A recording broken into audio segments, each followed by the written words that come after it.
Nama saya Noviatri, saya mahasiswa dari Ilmu Keperawatan Fakultas Kedokteran, Kesehatan Masyarakat dan Keperawatan Universitas Gadjah Mada.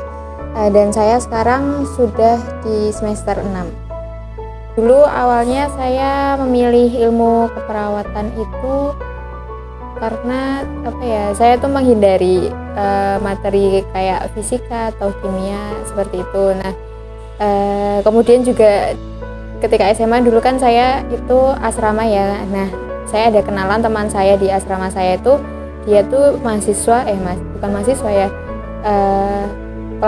pelajar dari sekolah keperawatan.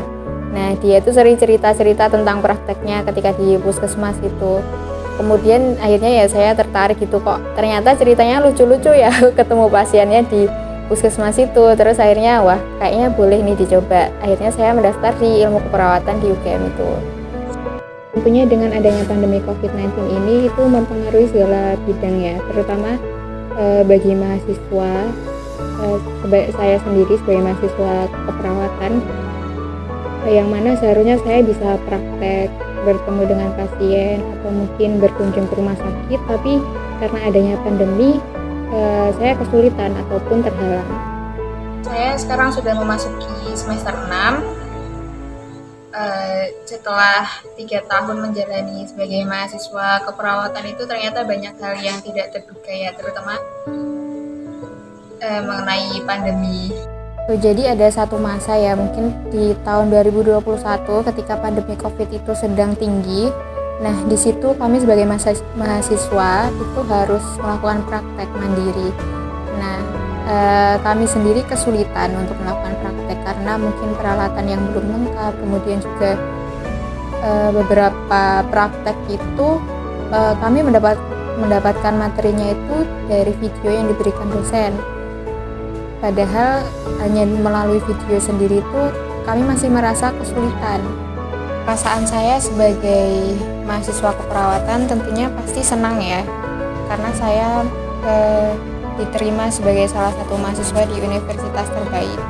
Kemudian saya juga bisa bertemu dengan teman-teman baru, kemudian saya mendapat kenalan orang-orang baru. Tapi juga di balik rasa senang itu pasti juga ada rasa mungkin capek atau lelah. Capek karena mungkin tugas-tugas yang diberikan oleh dosen, atau mungkin karena materi-materi yang saya pelajari itu cukup banyak. Selain itu juga karena banyak orang mungkin yang karena mendengar saya sebagai mahasiswa keperawatan, sebagai mahasiswa di Fakultas Kedokteran, itu orang-orang merasa berekspektasi tinggi dengan saya. Itu mungkin juga menjadi salah satu beban yang harus saya jalani. Meskipun terjadi pandemi, kemudian juga kegiatan perkuliahan mungkin tidak sesuai ekspektasi saya ya ketika SMA, tapi saya tetap menjalani perkuliahan maupun menjalani kegiatan saya sebagai mahasiswa keperawatan itu dengan semangat, karena saya bersyukur saya termasuk orang yang beruntung ya bisa masuk ke dalam prodi ini. Oleh karena itu saya menikmati setiap proses yang saya jalani sebagai mahasiswa keperawatan, karena salah satu tujuan saya yaitu untuk membanggakan kedua orang tua saya dan juga tentunya untuk mempertanggungjawabkan ilmu saya kepada pasien saya nanti.